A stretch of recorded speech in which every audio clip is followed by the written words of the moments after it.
Thank you. All right, I'll call the meeting to order. It is 10:14 a.m. I'm going to ask everybody to please mute your microphones and only turn them on when you speak. Please stay on the committee members. Please stay on the camera during the meeting for quorum purposes, and please announce your name when speaking so your names can be recorded. Dealey, we go to the roll call, please. Yes, sir. Kathy Ann Riley. Here. Rob Roy Parnell.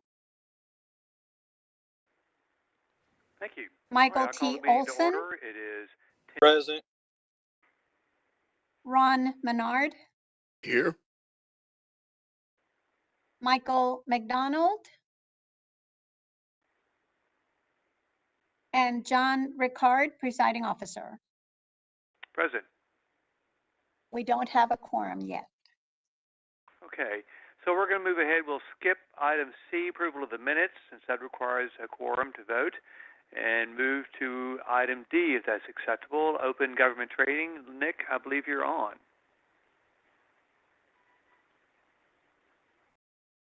Yes, thank you so much, everyone. Before I start, I will just take a second to introduce myself. I am Nick Lalis. The last name's a little bit tricky if you've never seen it before, so Lalis is how I say it, and if you say it that way, I'll be very happy with you.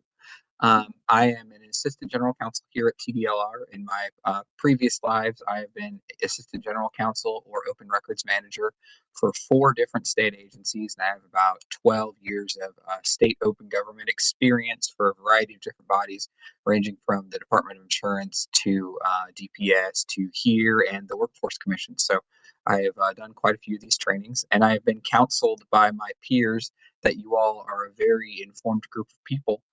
So I may go through this a little quick because there's a fair amount of ground cover, especially given the complexity of the law that we're dealing with.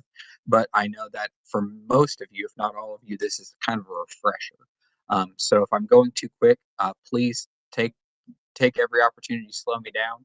If you have follow-up questions, of course, the lines of communication are always open, and I am always thrilled to be able to demonstrate that I am competent at these different areas. So please let us know how we can assist you. So I'm going to try to share my wonderful presentation, and hopefully that will work. If it doesn't, I will get to be yet another one of the technical difficulties. Here we go. And let me minimize. So because I'm no longer looking at the WebEx, can someone just tell me if you're seeing my slides, or am I wrong? You're Not wrong. yet. Okay, I'm wrong. Let me try to get right then. Now are we looking at it? I see a nod. Is that right? Yes. Great. Yes. Okay. All right. Yeah, Wonderful. thank you. Okay, great. So unless anyone has anything else they want to discuss beforehand, I will launch into this and just say thank you again for your attendance at this training. I know it's part of a meeting, but it's always nice to get a refresher on this stuff, since we do have some recent, by my definition, changes, although they are a couple years old, to some of the laws at play here. And of course, as of legislative session, we did see what could amount to more changes for the Public Information Act and other information security areas that may be tangent to the work that y'all do, and we will of course provide updates on that at a later time. To let you know, as y'all are probably already aware, this will cover the Open Meetings Act, the Administrative Procedure Act, and the Public Information Act. So the primary 3 laws that govern the conduct of governmental entities and bodies subject to these different laws. Many of these have the common nucleus of being born out of a kind of history of scandal and reforms throughout Texas government that we're probably all aware of, especially the Open Meetings and Public Information Acts. Was that a throat clear, or was that a question? Yeah, I see 4 boxes across the top, including. Oh, okay. Let me see if I can. I see one that says Michael McDonald. Yeah. I'm sorry, Nick. Mary Winston, Fox, TDLR. that shows Mr. the picture. McDonald, we're so glad that you were able to join us. Mute your microphone because thank you, because we're all listening to you get acclimated to the system. So now we do have a quorum. There you go. Okay, awesome. Nick, sorry for that interruption. we're going to proceed, and we are currently at agenda item D. Okay, great. Thank you. All right, so I will pick up and just say that I just gave an overview of the different areas of training that we're going to be covering today, and then proceed. Try I can get it to click over. Great. So let's start with the Open Meetings Act, which has a lot to do with exactly what we're doing today. And I'll say once again, this is kind of a nuts and bolts approach. There are many fine points of law that we can probably discuss in an email or a question to the agency if you have them. So this is going to be kind of high level. And so as the roadmap, I will say there are probably around 30 slides or so we have left. I would anticipate this training will probably take another 10 to 15 minutes or so. All right, so the Open Meetings Act is the law that governs how governmental entities are supposed to do business and invite sunshine into governmental operations. It's designed to ensure open and transparent government and requires meetings of governmental bodies to be open to the public and to be preceded by public notice of the time, place, and subject matter of the meeting. And of course, those different terms have specific meanings within law and a rich case history associated with them. The provisions of the Act are mandatory and are to be deliberately construed in favor of open government. So the premise we start with is that when we're looking at the law here, it's to be construed in favor of more transparency as opposed to less transparency. Key concepts, we actually just kind of had a little bit of a discussion of this, is a quorum. A quorum is a majority of the members of an advisory board or committee as fixed by rule or statute. There are certain deviations from it, but unless there's a very clear statutory bit of guidance for something, a quorum is a majority. A quorum, including a governmental body, including an advisory body, board or committee, must meet in order to take official action. And if less than a quorum meets, the board or committee may have a discussion, but may not take an official action, such as the recommendation or adoption of a rule, for example. Another key concept is deliberation. So deliberation means verbal or written exchange among a quorum of a governmental body or between a quorum of a governmental body and another person concerning an issue within the jurisdiction of the governmental body. So you can have different types of deliberation. One is discussion between members of a governmental body. Another is the receipt of information from a third party if the governmental body has created the opportunity for that third party to be heard. So, for example, receipt of public comment would be considered part of deliberation. Or if an event was created by TDLR to receive information and comment, and a quorum was present, that would be deliberation and require notice and posting all of the other formalities associated with the act. Meetings, and so this is what we're really kind of talking about here. A meeting occurs anytime there's a quorum, and that quorum engages in deliberation related to public business or public policy over which the governmental body has supervision or control. McDonald, I can't hear what's being said. Okay, Nick, I do think you are Can I a do little low. So, Mr. McDonald, do you hear Mute your me mic. speaking? Oh, where it says mute. Click it. We can hear you, Mr. McDonald. Okay, it seems that he can't hear us. I'm sorry. If someone in the background can give him a phone call. Sometimes, everyone, we have to double team it for connection. So we may be able to, we'll see how it works. We're going to work it in the background and keep Mr. McDonald on mute while he does so. Can everyone else hear Nick's presentation? Oh, it's a little difficult to hear. So He's a little- Nick, he's if a you could little just speak up a little quiet. bit. You're it's a little Okay, fuzzy, I think. awesome. Okay, Nick, let's give us your best Okay. voice. Okay, thanks everyone. So if I talk a little bit louder, is this assistive at all to you all, or is this just not helping? That's much better. Just use your outside voice. Okay. I have 2 children. I'll volunteer that. So I will try to use the daddy voice and project a little bit more. All right. So a meeting, I think we just went over that. And so that occurs anytime there's a quorum of a governmental body and they engage in deliberation related to business that's under their control. So discussions that relate to items within their jurisdiction or the general business of that governmental body. Now we'll clarify, I think, a little bit later in here what's not subject to this definition of a meeting. And so there are some times where there's discussion completely unrelated to governmental business, to which that may not, these rules, this law doesn't apply. And we will go over that a little bit in just a second. Okay, but the formalities associated with a meeting, so we have to give the public notice of meetings that are going to occur, and that requires advance written notice of the date, time, place, and subject of each meeting held. We provide notice in the form of an agenda. That agenda is filed with the Secretary of State 7 days before a meeting, at least 7 days before a meeting, and has to be posted online by both ourselves and the Secretary of State, ourselves being the agency. And a board or committee may not engage in discussions about a subject not included in the agenda.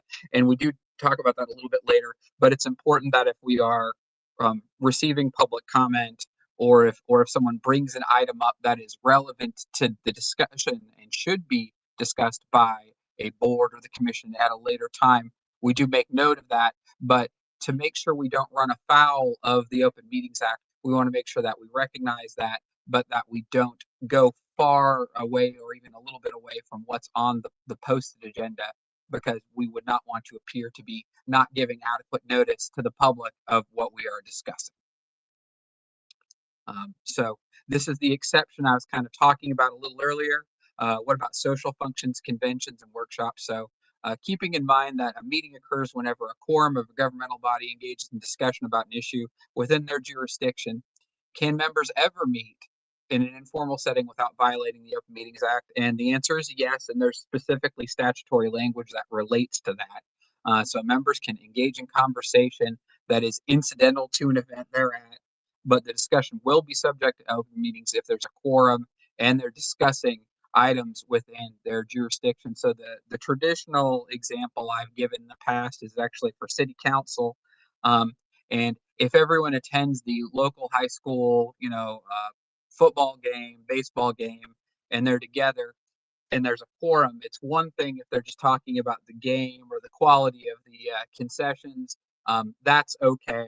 But if they delve into meetings such as budget and planning, for example, that would be a deliberation and therefore subject to the Open Meetings Act. So there is specific statutory language that allows discussions between members that are incidental to a social event and unrelated to the jurisdiction or the subject matters they have, power or authority over. So it's important that if you are in a position that you're at a social function, finish your workshop, that you don't bring up those subject matters, because we would not want to run afoul of the prohibitions of the act and have somebody get in trouble. So key points to remember here: be aware of any situation occurring outside of a noticed meeting in which there's a quorum, especially if there's any discussion of policy or matters within the jurisdiction of the board or the commission. Don't engage in substantive conversations related to board or committee business or policy, of course, when the quorum's involved and you're outside of the officially noticed and scheduled meeting. So sometimes there's a temptation before a meeting. Perhaps this was a bigger deal when we would meet more in person, where there'd be lobby discussions, if you will, right before something starts. So be very mindful of that and try to table the policy discussions until you actually are inside of a meeting.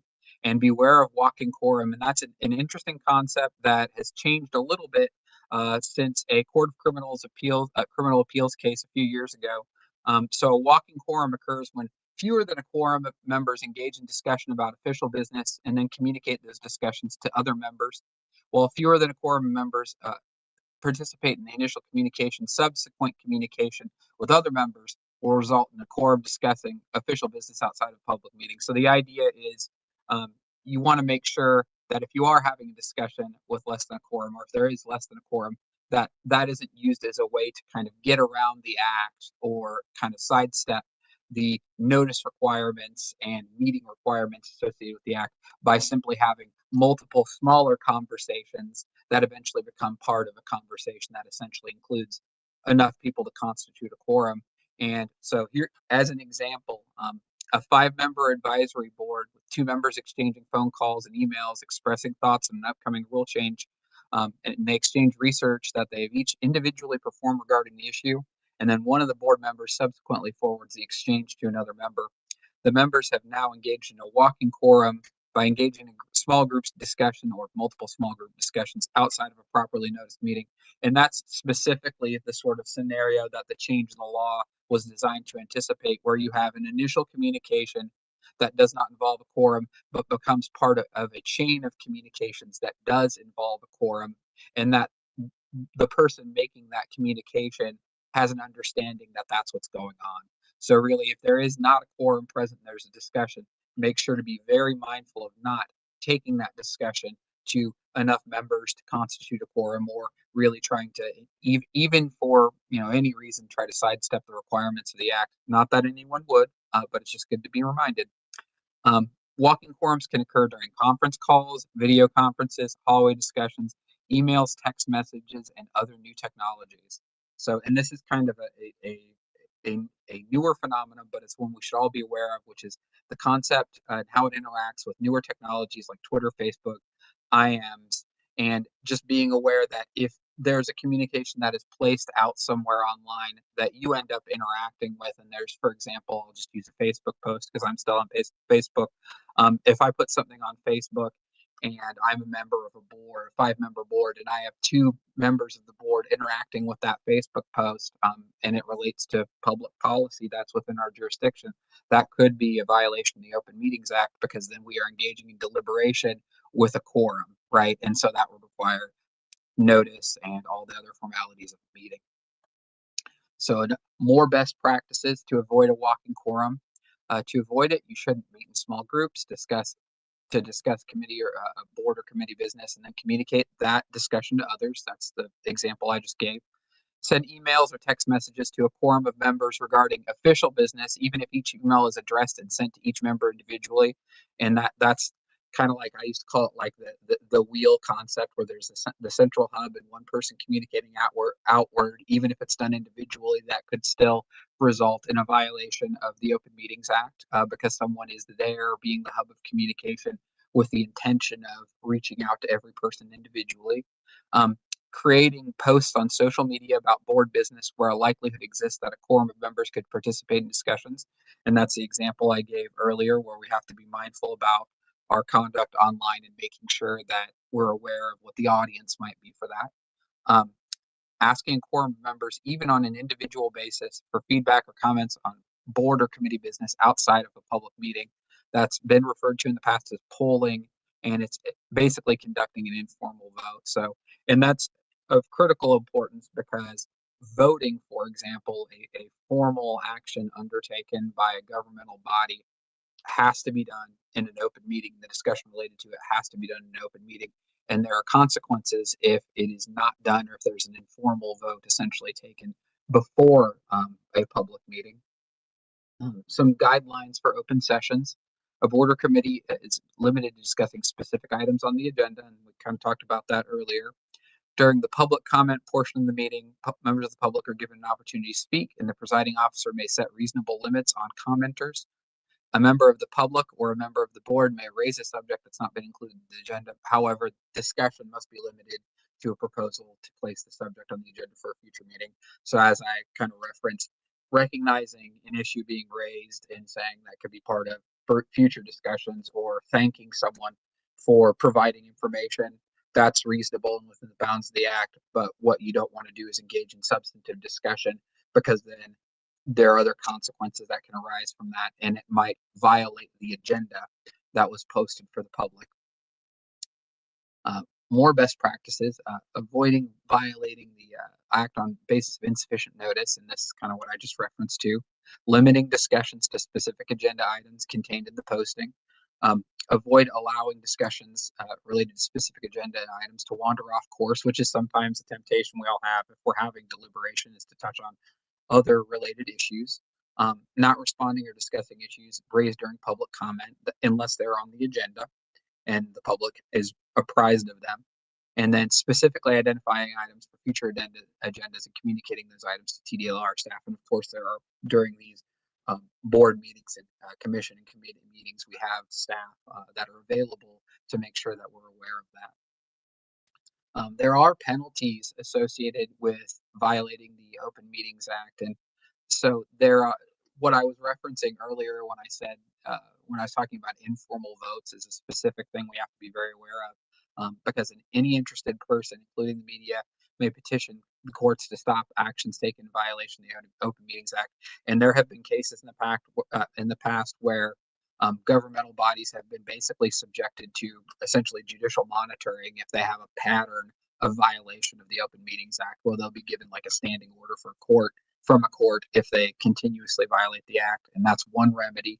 Another is that the Open Meetings Act allows an act taken in violation of it to be voided. It's voidable. So in the event that there was, for example, an informal vote taken before a commission meeting, just as complete hypothetical, and then it was ratified essentially, or just kind of redone during, that could be problematic. That might be a basis of saying something is voidable. My apologies. I think I didn't mute Teams. Another penalty associated with the act is members who knowingly participate in a walking quorum or who knowingly participate in a meeting that's close to the public are subject to misdemeanor criminal penalties. And this goes back especially to that communications and walking quorum concept I talked about earlier. Penalties are a fine of $500, confinement in county jail for 1 to 6 months, or both fine and jail time. So there are penalties associated with this, both at the institutional level at TDLR, but also on the individual level. So again, best practices are to avoid communications involving a quorum if they discuss official business, unless you're in an open meeting and it has proper notice. And during open meetings, just talk about what's actually on the agenda. It's okay to recognize other points and ask for discussion of them later, but try to focus or make sure you focus on what's actually presented on the agenda.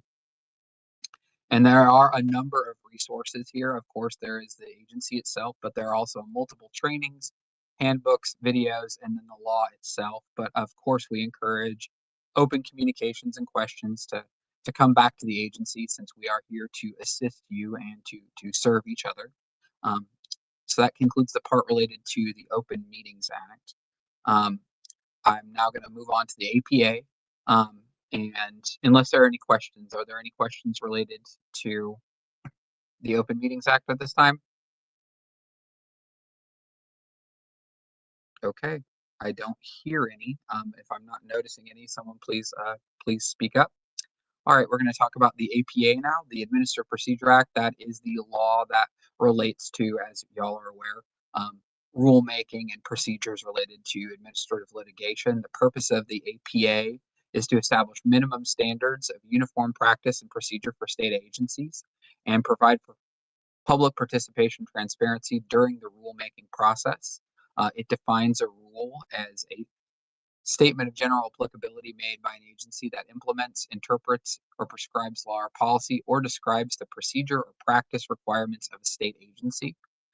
It excludes a statement related to internal management or organization of a state agency not affecting private rights or procedures. And it does include a new rule, amendment to an existing rule, and the repeal of an existing rule. So if there's an internal procedure that TDLR has adopted for examination or investigation that is not a general statement, is more of an internal process that merely relates to workload allocation or how things are to be noted in our systems, for example, that's something that wouldn't necessarily need to go through any sort of rulemaking process.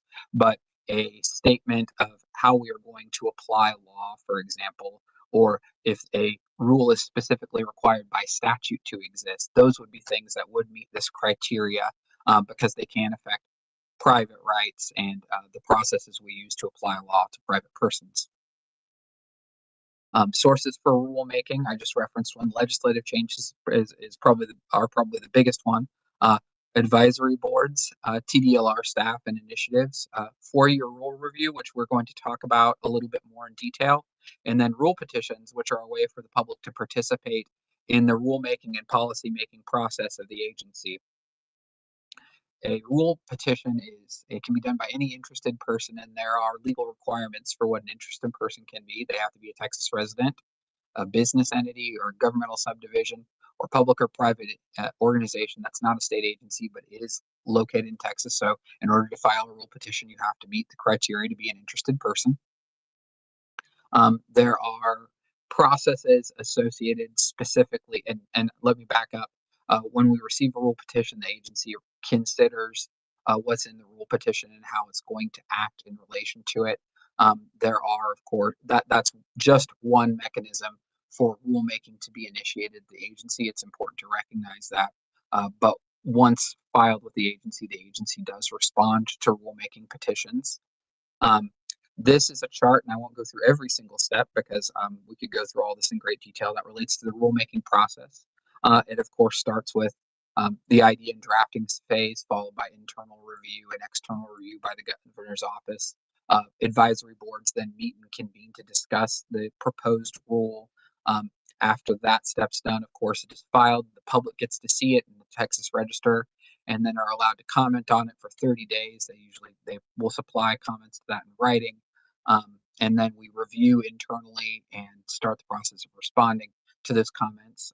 There's another advisory board meeting. And then after that, once the comments have been responded to, analyzed, and there's that opportunity for input, they are adopted at a commission meeting. We then file another notice with the Texas Register related to the adoption of the rule. And then there's an effective date, of course, as part of that filing. And then after that, the rules go into effect. And I'm sure all of you are very aware of this process. So thank you for your patience in listening to my very quick review of it. In addition, there is a rule review cycle by which we are as an agency required to review our rules and essentially make sure the necessity and perform legal analysis of them. This rule review process is published, of course, in the Texas Register with an intent to review. In that period, we can receive comments and then review them to make a recommendation to the commission. The commission reviews the rule filing and comments and can readopt the rule. And then the advisory board will be presented with any comments and recommend changes. And of course, that can be a mechanism for future rulemaking, as I referenced earlier. And so during that rule review process, it is valuable to kind of gain insight on any potential future changes, as well as those that may be legislatively required.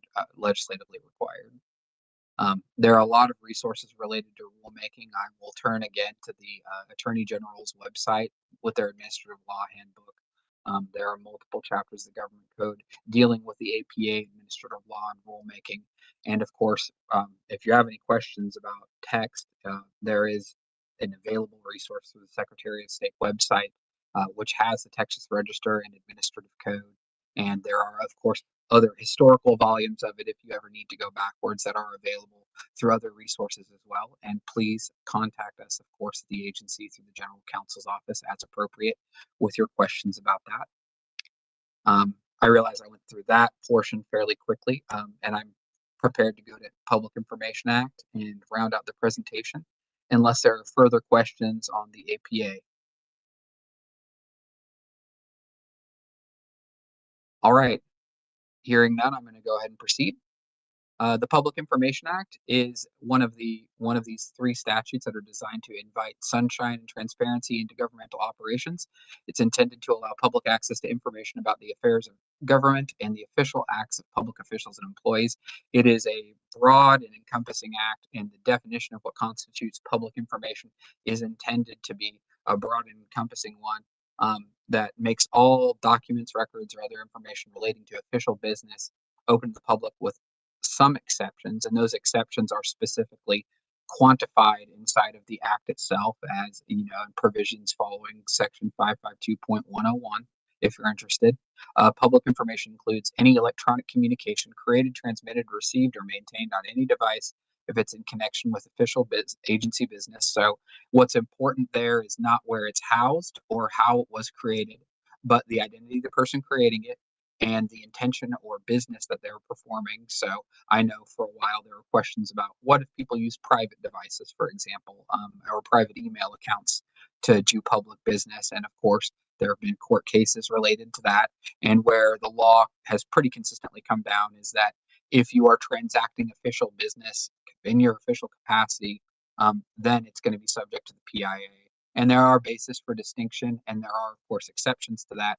But as a general rule, if you are acting in your official capacity when you create or receive information, it's going to be subject to the Act. And the Act should be construed liberally in favor of granting requests for information, subject to those exceptions that I kind of discussed a second ago. So how we act as an agency, when we receive a request, or how you should act, I should say, if you receive a written request for information or correspondence that looks like a PIA request, forward it to the OGC Open Records team ASAP. And if we ask for information from you, if the Open Records team asks for information from you, please respond ASAP. And I would say another thing to note here is that there's no magic words necessary to make something a Public Information Act request. You don't have to invoke Chapter 552. You don't have to say this is a Public Information Act request. Really, when we're looking at something, if there's a doubt in your mind that something is a PIA request, it really is better to be safe than sorry and to make sure that you forward it appropriately to the Open Records team. I would also say that there are dedicated channels, and we have a very good tracking system in place that makes sure that we're on top of our deadlines there. And so getting that communication from you or from wherever in the agency that there's a PIA request is critical, because then it can get input into our system and can begin being tracked for deadline purposes. Because as it states next, we are required to respond promptly. We have to respond to a request as soon as possible, no later than 10 days after receiving the request.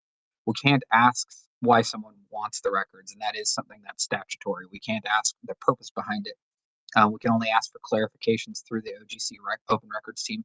And the reason for that is because there are statutory formalities, including some language that we have to include whenever we ask for a clarification.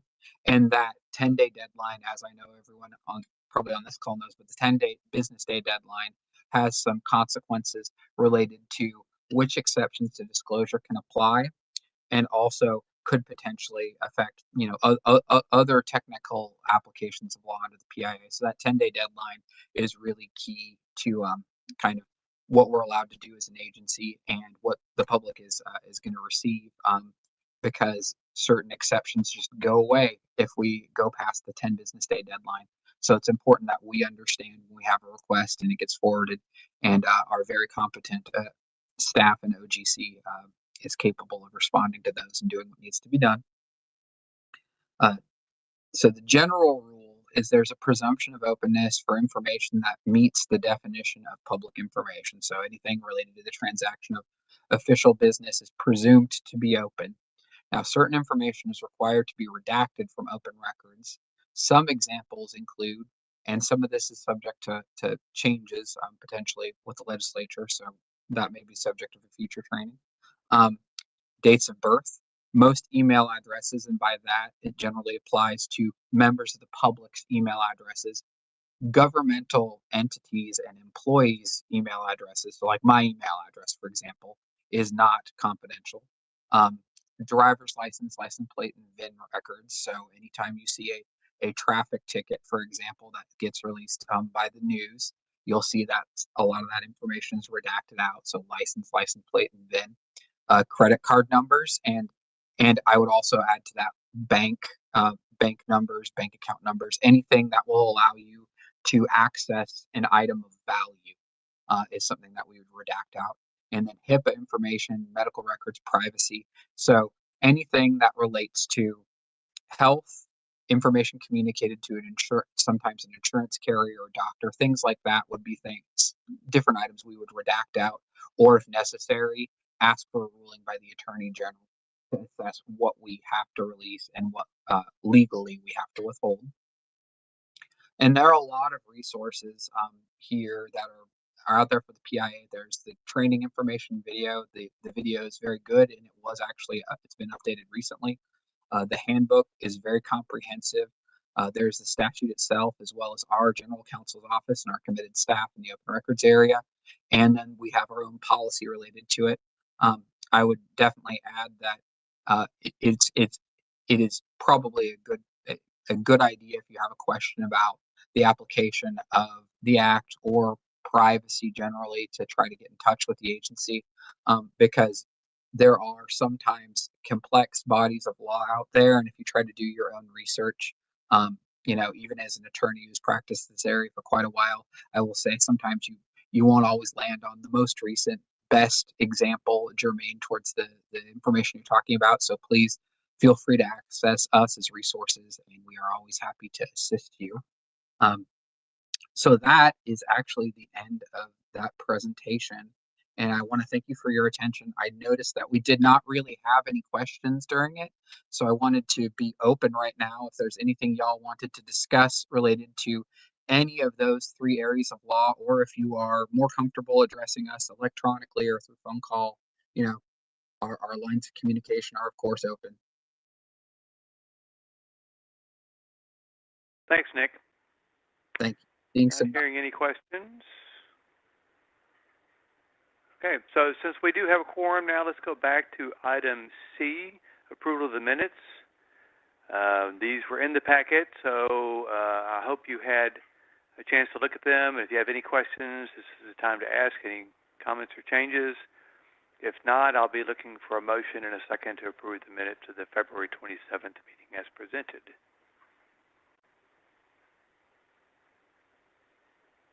Mike Olson, I make the motion to approve the minutes as submitted.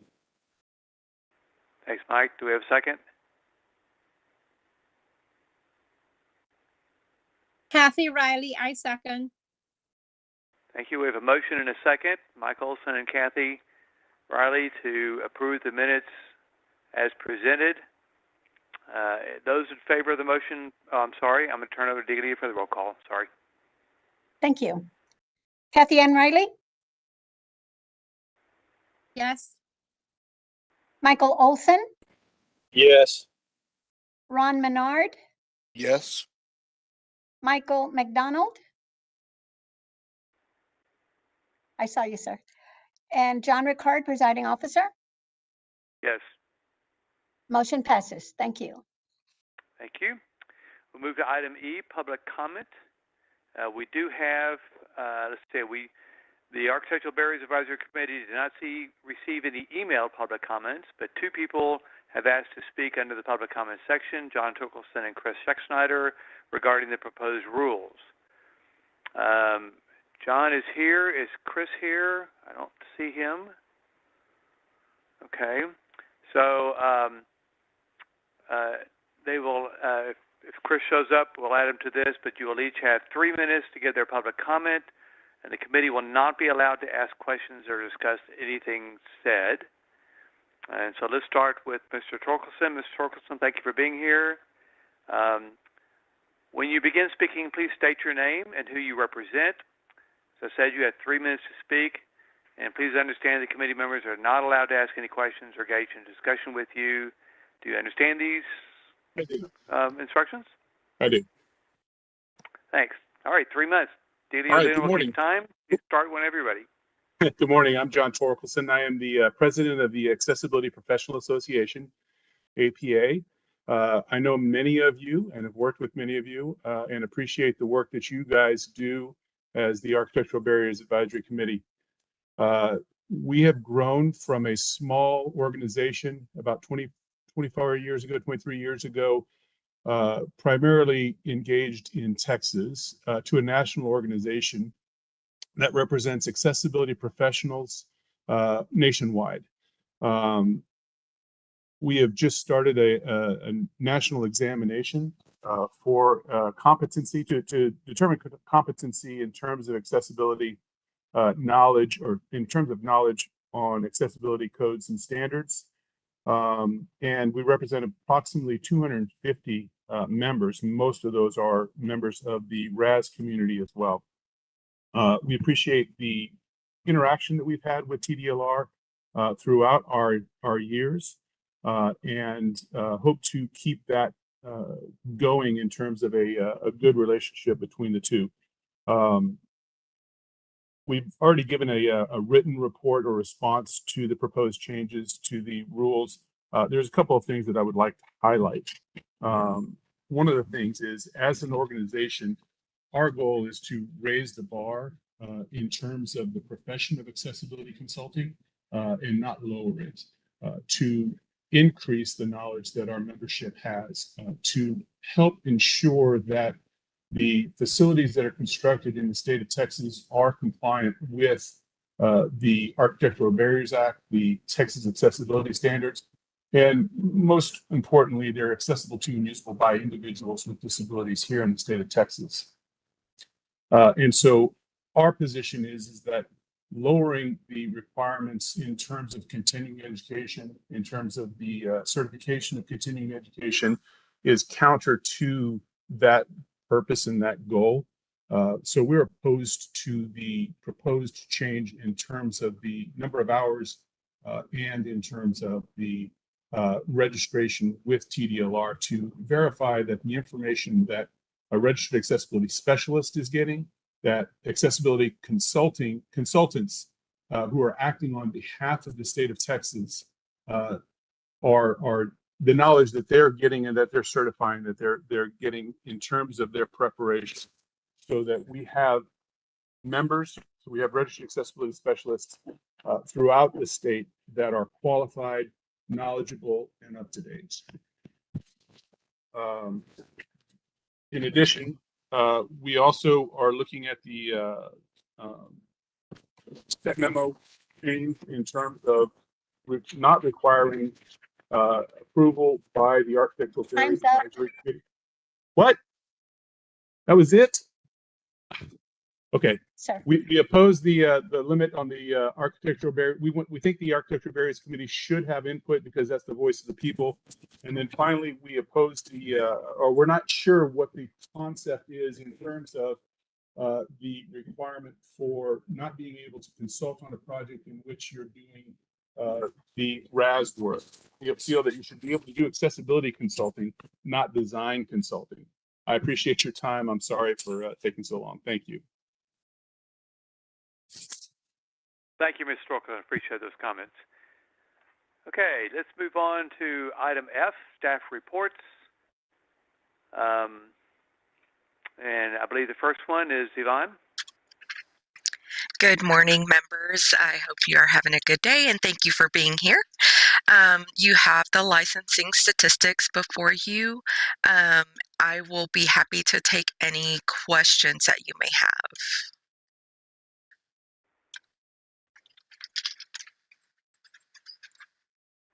All right, if no questions, I appreciate your time. Y'all have a good day. Thank you. Thank you. All right, the second item, Mr. Schildwasser. I'm sorry, I'm sure I butchered your name, but That's quite all right. Hello, good morning, everybody. Good morning, presiding officer and board members. My name is John Schildwachter, the newest member of the Education Examination Division, standing in for Michael Strawn today. As you can see in front of you, I have the statistical reports for the examinations. There hasn't been a whole lot of variation, as you can see, across the fiscal years and the quarters. They stay pretty much the same. And then further down, we have the numbers for continuing education courses and that are issued, I guess course approvals, I should say.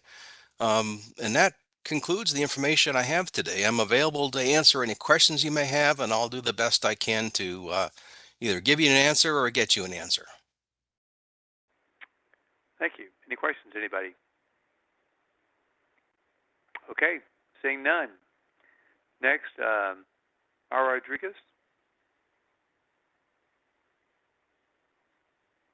Good morning, board members and TDLR staff. My name is Myra Rodriguez, and I am one of the managers in customer service overseeing the Architectural Barriers Program. You will see these statistics for our phone calls and emails for this fiscal year, as well as the previous fiscal year of 2022. I am available to answer any questions or get you any answers to any questions that you might have if I don't have them available.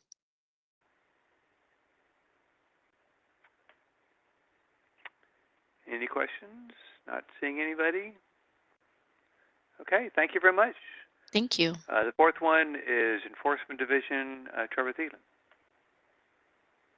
Good morning, Trevor Thielen with Enforcement Division. Before you have the statistics for enforcement for fiscal year 2023 through April. Last time you were presented the same statistics as well as the 2022 fiscal year statistics through December. I'm happy to answer any questions you have about those statistics. I'm also happy to answer any questions about the 2 new cases that were highlighted at the end of our report. The only update that I have is on the second case. That penalty that was in the collections process as of the time we were putting the report together has now been collected in full. Very good. Thank you very much. Okay. Once again, any questions? And not seeing any. The fifth one is Regulatory Program Management Division, Marcia Godo. Good afternoon, Marcia Godo here. I'll try and keep it brief, but I added in our report some graphics this time instead of as many words to make it a little bit easier to see some things. Just wanted to draw your attention to that the statistics come from February to April. So they continue on from the last report. We've since done over 5,000 closures coming in with an average of 55.76 of them. However, keep in mind that that is accounting for 0 coming in or very few coming in on the weekends as well. So really on a daily basis, we have several more coming in. As far as our rejections for closures, that we thought this might be an interesting information for you. So as you could see in the report, our most famous rejection reason is for incomplete forms on the paperwork, which is also one of the reasons why we added that into our rules. We have an average of 15% of a rejection rate, which we're hoping will get reduced by quite a bit once our rules get passed. Our tech info emails, most of those we get are for updates to TABS projects or EAB projects, such as owner information or completion dates or things like that. We have been busy with our outreach. We continue to get more and more requests for presentations on outreach from anywhere from the municipality training to just teaching design firms about the updates for the tasks. And then our current projects, we are continuing to work with the 2023 task update. Hopefully, after these rules get passed, we'll be able to ramp that back up and get them wrapped up within the next, hopefully within the next calendar year or this calendar year. If you have any questions, I'm available. Okay, any questions by anybody?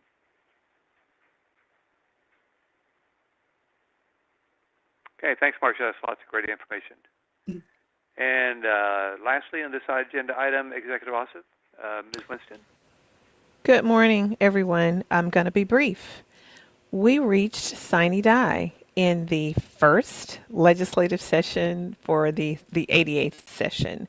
And subsequently, we have had one more, and it looks like there will be more. Good news. TDLR doesn't have standing issues that should be addressed moving forward. We could be, you never know.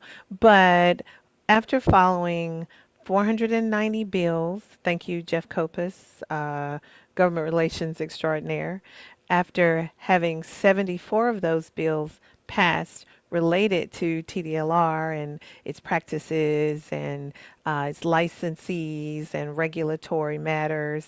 And after having one bill that is still, that did pass and we're waiting for signatures, and that's SB 1802, and we can take a look at that. We have all of the bills listed on our webpage, and Jeff provides that information as well. Our government relations team, led by Steve Bruno, we have Julie Davis and Jeff Kopus, really did an outstanding job, and we had other folks, including our Chief of Staff, Jessica Escobar, who's on the meeting today, as well as myself and a whole team who just kind of oversaw and did what we could to help out during session, as we always do, and it looked good. We did get funding for a licensing system that will kind of clear up that 9 disparate systems that we currently have working, and now the hard work begins on that. To wrap it up, if you want to take a look at all of the bills affecting all of our licensed body, go to our website, and on the front page it'll say um, um, ADA session bills. Click there, and by program you will see each bill. You'll have a link to Texas Legislative Online if you want to read the actions or the text of the bill. There's a little synopsis there that you can take a look, but if you want more in depth, click that link, you'll get that. It scrolls down on each license type or each program or field that is covered, and it gives you updates right there. We will have more as we move on. Your group is holding pretty steady. There wasn't anything controversial going on related to architectural barriers elimination this session, and we are just moving forward because next we do have some rulemaking up, and I don't want to hold us anymore. We'll have more updates regarding legislative session changes as we have future meetings. If anyone has a question, please let me know. Thank you very much. Okay, let's move to item G, which is a discussion about potential changes to the rules, and I'll turn that over to Jessica Escobar. Thank you, Presiding Officer Ricard. I am going to be presenting rules this morning. We have gone through public comment period. I presented these to you all last meeting, and we published these since then in the Texas Register. We got 14 separate comments, but they were from 8 individuals, and they included 1 non-comment. And so kind of as a caveat, I explained this process to you last time about the proposal process. I'm going to let you know how it works for the adoption process. So we received public comments, and once we receive those public comments as an agency, we have the ability to accept those comments, review those comments, and determine we're not going to take action at this time, or determine they're just unrelated to the rulemaking. So in response to several of those comments, we did determine that they were ones that we wanted to take action on. And so the proposal that you've received has some changes that are made in red. You'll see them in double strike-throughs, underlines, and those are changes that we made in response to those comments. Some we just didn't make changes on, like I said. So I'm going to go over those with you, and I'll kind of summarize some of what the highlights were in those comments. What does that mean for you all as a board? So in this meeting, we cannot make any substantive changes. So if you all decide, I want to clarify, I want to do something extraordinary to the rules, we can't make those changes at this time because we need to give the public notice that we are making those changes. So you'll notice as we go through, there were some things that we just pulled that change from the rule because it would have required too much of a change. So in this meeting, you all can decide we as a board want to set this proposal to go forward with the changes, or you may have additional minor changes, or may say we don't, particularly want to move forward with this change. So you may provide your suggestions at that time that we will take into consideration and bring to the commission. But the bottom line is being able to send this, make the motion to send this to the commission for adoption. So I'm going to present that to you for review. And I'm going to start by saying, like I said, we got 8 individual commenters, and we got 5 comments. These are, of course, high level, like I said, 5 comments specifically relating to conflicts and consulting, 2 related to pedestrian routes, 3 related to completion of construction, that new the revised definition we had, and we had 1 regarding the substantive requirements for continuing education, or actually we had a couple. So the remainder of the comments were either non-substantive, or they suggested edits clerically or administrative corrections or suggestions, or they may have just been questions regarding the proposal, in which case we either accepted them, or because they were questions, we don't respond to questions as part of a rulemaking. And so when we provide our preamble, we're going to respond to everything in writing. So I'm going to go ahead and start at this time and share my screen so you can take a look and see what we're working on. So if you have any comments or questions, please just jump in and let me know, because I may not be able to see you even though I've got both screens going on. So, all right. Can you all see my screen? Yes, I think so. Okay. So we're going to go ahead and start here at the top, just so you can see what we're talking about. I explained to you all that we have some double underlines. This means that from the original proposal, we are adding something, or the double strike throughs mean we are taking that out of the original proposal as it was published in the Texas Register. And these changes were in response to the comments, or it may have been something as staff that we looked at. I apologize, Jessica Escobar, Chief of Staff. Sorry about that, Mary, I didn't introduce myself. Or they may have been things that as staff we looked at and said, okay, let's clarify and go back on this proposal. So starting out, I mentioned that we had received a couple of comments on completion of construction. The question was, or the comment was related to clarifying how that worked, and it was a little bit unclear. So what we did, and you'll see a lot of strike-throughs and edits and whatnot, what we did is we just put the definition back how it was. It would have been too complicated. There wouldn't have been the input from the public and from the board had we chosen to amend the definition at this time. So what we did is put it back, and then in any future rulemakings, we'll have the opportunity to take input at that time regarding the definition. And certainly we will work with our work group as far as that definition as well. So that definition has gone back to its current state right now. And I won't go over all of the changes because some of them are very high level, like I said, or they may be technical corrections. So this one regarding tasks is a technical correction, just correcting alphabetizing. So technical correction there, example of that. You will see going down, we had another, and I apologize for scrolling, but that's kind of the quick way I've got to get to these.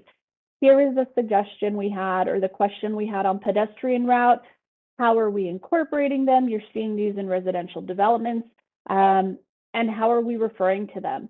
So this is another one that we're going to work on more closely with our work group, and then we will bring this back around in any future rulemakings. That way we have time to kind of flesh this one out a little bit more.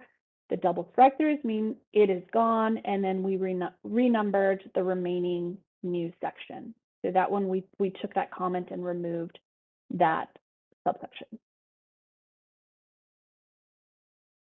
So going down, our next change we had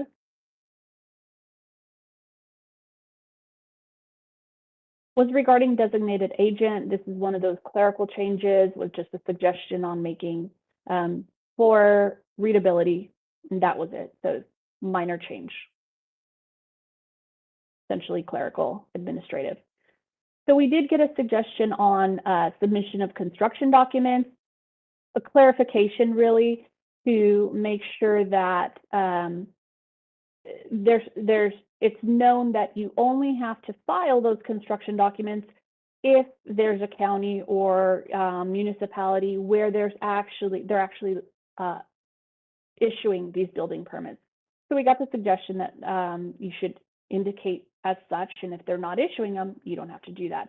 So we added that language about that unincorporated portion of the county that doesn't issue them, clarification piece to that section. So plan review requirements. This is a suggestion we got regarding this one, adding the word review. So we just cleaned this one up and added that section. Additionally, making sure that noting that the owner can submit those revised documents. And so this is another one where it was just a administrative cleanup that we made in response to that comment.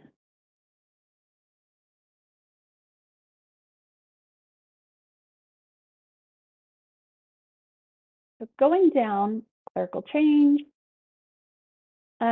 we had several suggestions. This is a clerical change. It was an oversight in not correcting the 4 hours. So we made that change there because the proposal was to change the continuing education requirement to 4 hours after discussing with our work group. So we're just cleaning that section up.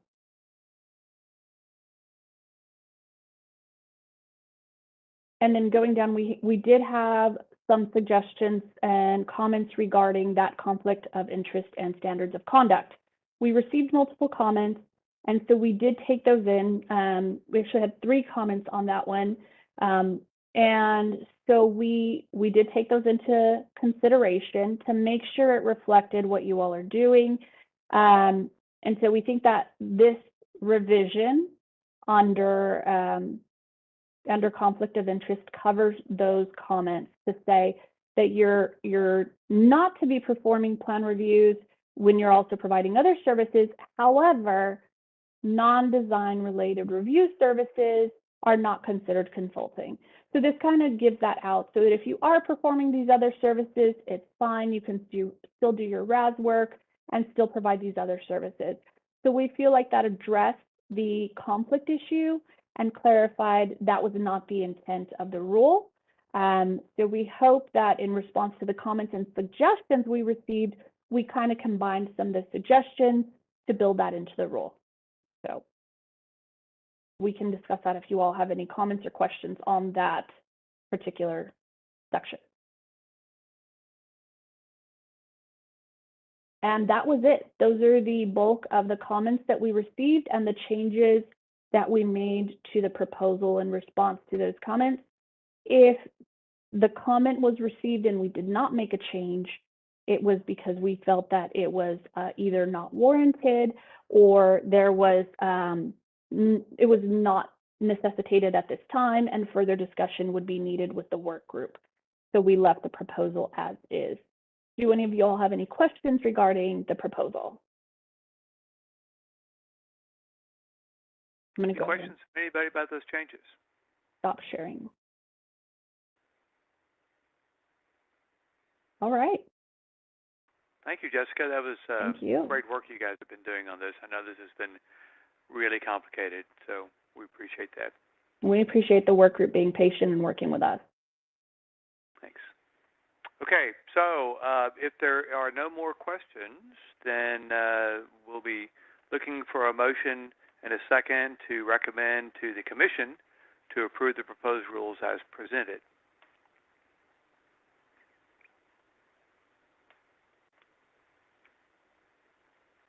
But we'll need a motion and a second before we can do anything.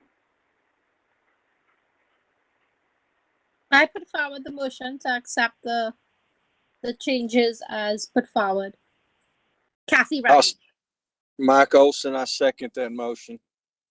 Thank you. We have a motion by Kathy Riley and a second by Mike Olson to recommend to approve the proposed rules as presented. Recommend to the Commission to approve the proposed rules as presented. Delia, call the roll, please. Yes, sir. Ronald Bernard, Yes. Michael McDonald. I see you. Kathy Ann Riley, Yes. Michael Olson, Yes. and John Ricard, presiding officer. Mr. Ricard, Yes. motion passes. Thank you. Thank you, everybody. Thank you. Hey, I think you might not have heard me because I had a call coming on the line and it blocked it off. Sorry about that. All right, thank you. The motion passes. So we are ready to move on to item H. Any recommended agenda items for the next meetings? Anybody have any agenda item you'd like to see on the next meeting we have?